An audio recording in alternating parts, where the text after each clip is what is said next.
Bismillahirrahmanirrahim. Assalamu alaikum. Welcome back to Ittisam Biology. Dear students, today I am going to start our next chapter, that is chapter number 18, reproduction. Dear students, इस chapter के अंदर हम reproduction in plants के बारे में पढ़ेंगे, reproduction in animals के बारे में पढ़ेंगे and reproduction in humans के बारे में पढ़ेंगे. तो dear students, बेसिकली हमारा जो आज का टॉपिक है वो है दो तरह की reproduction, that is sexual reproduction and other one is asexual reproduction के बारे में मेन डिफरेंस जो है उनको देखना. तो डियर स्टूडेंट्स, पहले हम डिफ़ाइन करते हैं कि रिप्रोडक्शन का मतलब क्या है. रिप्रोडक्शन हम बोलते हैं रिप्रोड्यूस करना, यानी कि बच्चे पैदा करने का जो अमल होता है उसको हम रिप्रोडक्शन बोलते हैं. देखें, एक इंसान है, जब उसका बच्चा पैदा होता है तो नया इंसान इस दुनिया में आता है. पहले वाला जा रहा है, नए वाला आ रहा है. इट्स मीन रिप्रोड्यूस करना, अपनी नस्ल को आगे बढ़ाना. ये क्या कहलाता है? रिप्रोडक्शन कहलाता है. और वी कैन से अपने जैसी कॉपीज़ बनाना क्या कहलाता है? रिप्रोडक्शन कहलाता है. जिसमें पेरेंट्स जो हैं वो ऑफस्प्रिंग पैदा करते हैं, वो आपके पास क्या कहलाता है?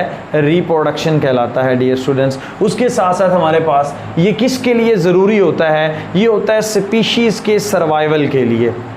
मतलब क्या कि अगर हम ह्यूमंस की बात करते हैं, अगर एक ह्यूमन जो है उसने शादी की नहीं, उससे क्या होता है कि बनी हुई इंसान पर कोई इफ़ेक्ट नहीं पड़ सकता. लेकिन अगर सारे इंसान रिप्रोडक्शन ना करें तो इंसान आने वाले कुछ सालों में उनकी डेथ हो जाएगी, क्योंकि ये जो होता है स्पीशीज़ के नंबर को बढ़ाने के लिए, स्पीशीज़ का नाम जो है वो हमेशा रखने के लिए ये प्रोसेस किया जाता है, जिसको हम क्या बोलते हैं? रिप्रोडक्शन बोलते हैं. डियर स्टूडेंट्स, अब हमारे पास बेसिकली दो टाइप्स हैं रिप्रोडक्शन की. एक है sexual reproduction and other one is asexual reproduction. तो डियर स्टूडेंट, जो सेक्शुअल रिप्रोडक्शन होती है सबको पता है कि इसके अंदर बोथ पेरेंट्स इन्वॉल्व होते हैं, मेल एंड फीमेल दोनों इन्वॉल्व होते हैं. अगर हम बात करते हैं एसेक्सुअल रिप्रोडक्शन की, तो इसमें सिंगल पेरेंट जो है वो इन्वॉल्व होगा, कि एक ही पेरेंट होगा, उससे फिर ऑफस्प्रिंग जो है वो प्रोड्यूस हो रही होगी.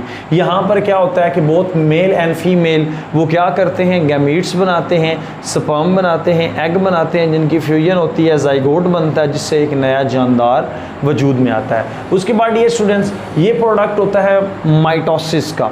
ये किस वजह से हो रही है? माइटोसिस की वजह से हो रही है एसेक्सुअल रिप्रोडक्शन. जो आपके पास सेक्सुअल रिप्रोडक्शन है, इसमें mitosis and as well as meiosis दोनों जो हैं वो हो रही होती हैं. मियोसिस जो है वो आपके पास जर्म सेल्स के अंदर हो रही होती है, और जो माइटोसिस है वो आपके पास कहाँ पर हो रही होती है? सोमैटिक सेल्स के अंदर. तो डियर स्टूडेंट्स, यहाँ पर देखें कि 23 क्रोमोसोम, अगर ह्यूमंस की बात करूं तो फीमेल दे रही होती है एग की फॉर्म में, और 23 क्रोमोसोम स्पर्म से आ रहे होते हैं. ये दोनों मिलते हैं दोबारा से 46 क्रोमोसोम बनते हैं.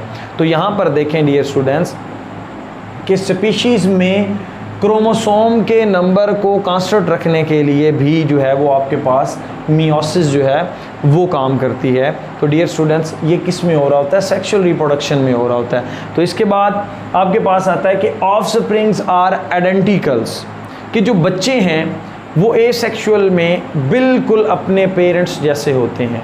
While in the case of sexual reproduction, आप खुद को देख लें, मुझे देख लें, हम अपने पेरेंट्स की तरह लगते तो हैं, बट हमारे सारे करैक्टर हमारे पेरेंट्स की तरह नहीं है. लाइक हमारे फिंगरप्रिंट्स हमारे पेरेंट्स की तरह नहीं है. हमारी फिज़िकल अपीयरेंस जो है वो रिजेंबल तो करती है पेरेंट्स से, बट कम्प्लीटली उनके साथ जो है वो मैच नहीं करती. तो ये किसकी वजह से है डियर स्टूडेंट्स? ये इसकी वजह से है क्योंकि आपके पास मियोसिस के प्रोसेस में क्या होता है?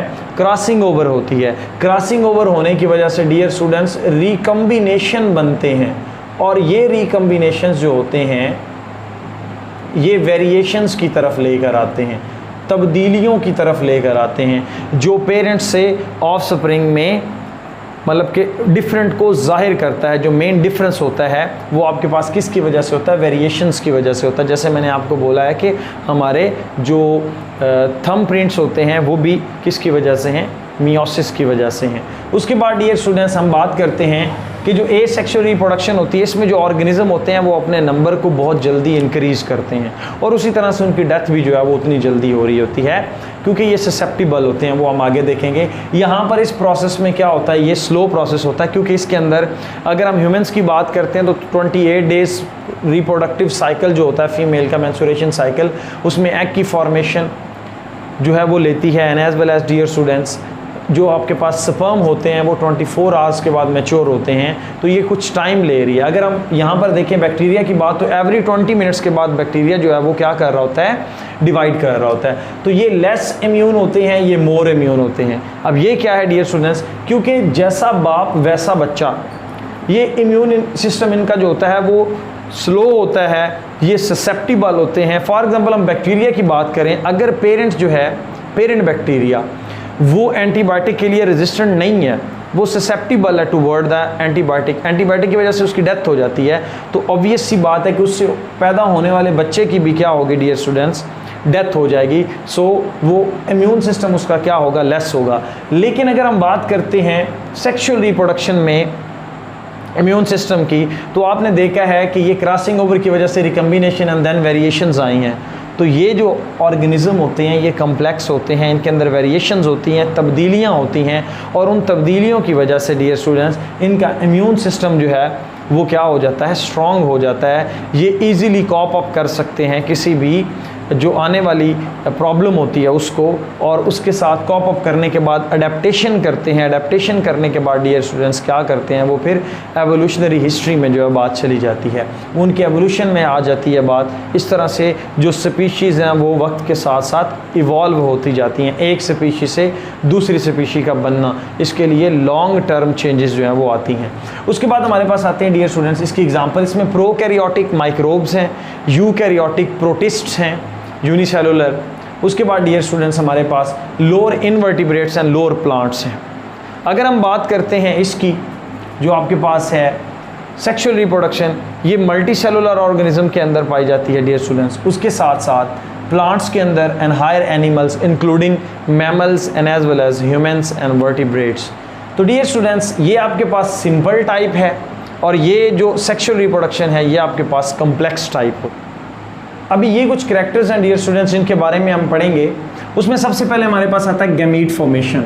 तो ए सेक्सुअल में गैमीट फॉर्मेशन नहीं होती, सेक्सुअल में गैमीट फॉर्मेशन हो रही होती है, मतलब एग और स्पर्म बन रहे होते हैं सेक्सुअल रिप्रोडक्शन के अंदर, इसमें नहीं होते। जेनेटिक वेरिएशंस यहाँ पर नहीं आ रही, इस साइड पर आ रही हैं कि जो उनके जीन्स हैं उनके अंदर तब्दीली आई है, चेंजेस आए हैं, वेरिएशंस आई हैं, रिकम्बिनेंट बने हैं, वो सेक्सुअल रिप्रोडक्शन में बनते हैं। एवोल्यूशनरी सिग्निफिकेंट ये नहीं होंगे, ये होंगे क्योंकि इनके अंदर ए सेक्सुअल रिप्रोडक्शन में वेरिएशंस नहीं आती, और जब वेरिएशंस नहीं आएंगे डियर स्टूडेंट्स तो उनके अंदर एवोल्यूशन और अडेप्टेशंस का जो चांसेस होते हैं वो कम होते हैं। इस तरह से यहाँ पर मियोसिस नहीं हो रही होती, इधर मियोसिस हो रही होती है, माइटोसिस इधर भी होती है और यहाँ पर भी हो रही होती है। फर्टिलाइजेशन यहाँ पर नहीं होती क्योंकि गैमीट्स ही नहीं बनेंगे, तो यहाँ पर हो रही होती है। तो डियर स्टूडेंट्स फर्टिलाइजेशन से एक और पॉइंट आता है जाइगोट की फॉर्मेशन। तो जाइगोट यहाँ पर नहीं बनेगा, यहाँ पर बन रहा होगा। जर्म सेल यहाँ पर इन्वॉल्व नहीं होंगे, यहाँ पर इन्वॉल्व हो रहे होंगे।